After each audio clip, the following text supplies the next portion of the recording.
Se toman el Palacio de Justicia. Han pasado 40 años desde que el fuego y el silencio se tomaron el corazón de la justicia en Colombia. Y en un descuido salieron corriendo, ahí murieron. 40 años de preguntas sin respuesta. JM del 6 de noviembre de 1985, por lo menos 35 guerrilleros, distribuidos en 3 camiones, ingresaron por el sótano del Palacio de Justicia. La fiscal quinta del Consejo de Estado, Clara Forero de Castro, enseguida empezó a oír gritos que decían "somos del M-19", por los derechos humanos. 28 horas antes, el esquema de seguridad del Palacio de Justicia es retirado.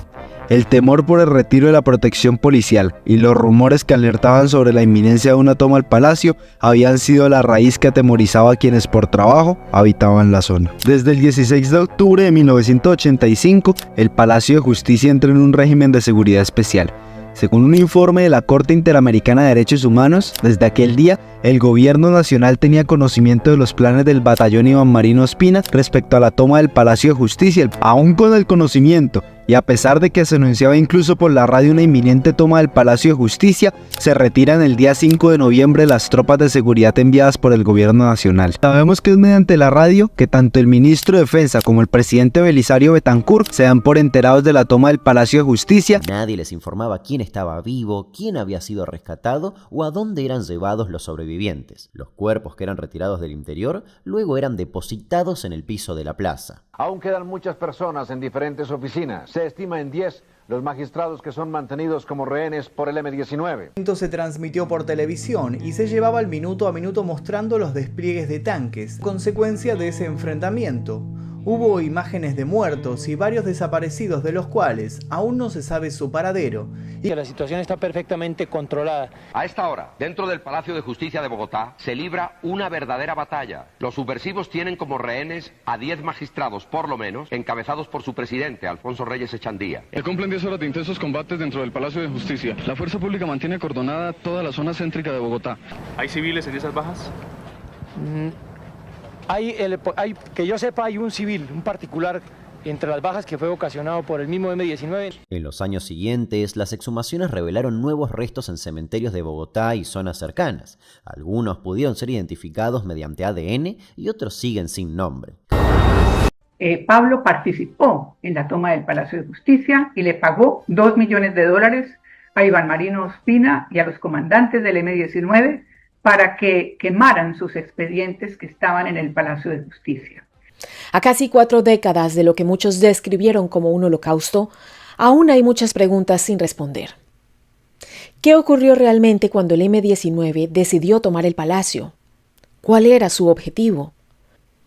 ¿Cuál fue el rol de los medios de comunicación ante tal evento? ¿Cómo se relaciona Pablo Escobar con la trama política?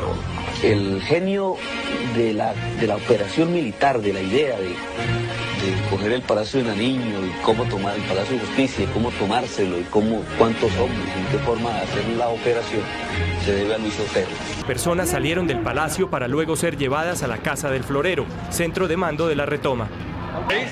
A las 4 de la tarde, el presidente de la Corte, Alfonso Reyes Echandía, en un desesperado mensaje, le pidió al gobierno detener la operación de retoma a través de Radio Todo el Año. En los 90, algunos mandos militares comenzaron a ser llamados a declarar, pero recién en los 2000 aparecieron condenas significativas. Otra multitud, apenas reconocible por el ritmo de los pasos de sus escoltas, apareció esta mujer. Uy, vuelva eso, Luz Mari Portela, esta persona. René Guarín afirmó sobre las imágenes que se trataba de Luz Mari Portela, la compañera de su hermana Cristina, que trabajó como cajera en la cafetería del palacio. Luz Mari Portela, uy, tan fuerte. Les esperamos 30 años y mi mamá dio hasta el último día de su vida buscándola. Ella sale viva del Palacio de Justicia. En 2018 se siguieron identificando restos y nuevamente quedó en claro la importancia del archivo audiovisual. Esta es la última. El grupo guerrillero M-19 quedó diezmado y, dato de color, años después, varios de sus sobrevivientes se desmovilizaron y participaron en la redacción de la Constitución de 1991, una ironía histórica que cerró parcialmente el círculo. Algunos de quienes habían tomado el Palacio de Justicia terminaron ayudando a redactar una nueva Carta Magna para el país. La Corte Interamericana de Derechos Humanos condenó al Estado colombiano por la desaparición forzada de 11 personas, la desaparición forzada y la ejecución extrajudicial de un magistrado auxiliar, la detención arbitraria y tortura de 4 personas y otras graves violaciones de derechos humanos cometidas por miembros de la fuerza pública durante la retoma del Palacio de Justicia. El M-19 firmó la paz con el gobierno en 1990 y se desmovilizó. ¿Y cuáles son las hipótesis? Durante años se ha especulado con que el M-19 le hizo el trabajo sucio a los narcotraficantes, incluyendo a Pablo Escobar, incinerando material vinculado con una posible extradición a Estados Unidos.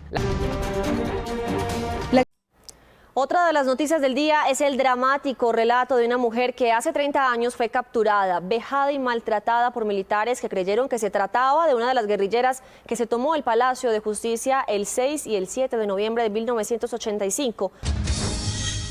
Alfonso Yaquín Gutiérrez, un abogado costeño, funcionario del Senado de la República, fue quien, como comandante del M-19, comenzó a planear desde esta ventana del segundo piso del Capitolio Nacional la toma del Palacio de Justicia en noviembre de 1985. Frente de un equipo periodístico de Noticias 1, descubrí que un magistrado auxiliar del Consejo de Estado, cuyo cuerpo había sido encontrado en las ruinas del Palacio de Justicia, en realidad había salido vivo de la edificación.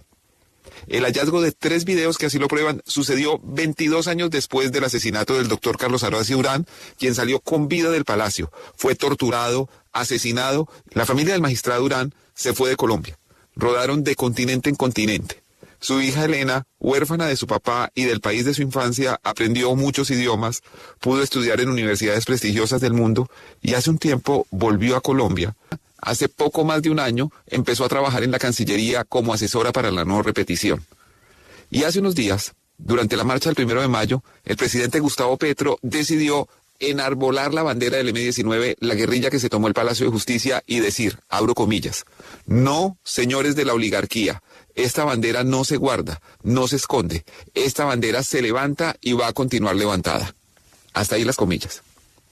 2 días después, Elena Urán Videgain le envió una carta al jefe de Estado diciéndole, abro comillas, usted insiste en sacar a relucir una bandera de un grupo armado bajo el argumento de que no está prohibido.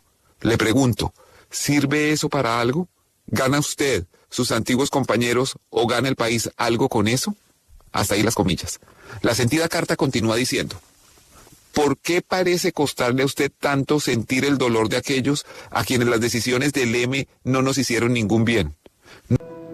Con proyecciones de imágenes a gran escala, el Palacio de Justicia representó fielmente la estructura real del Palacio del 85 y así fue como cobró vida. Y como algunos salieron, otros no. Idéntico y vivo, se iluminó para contar lo que no debe olvidarse,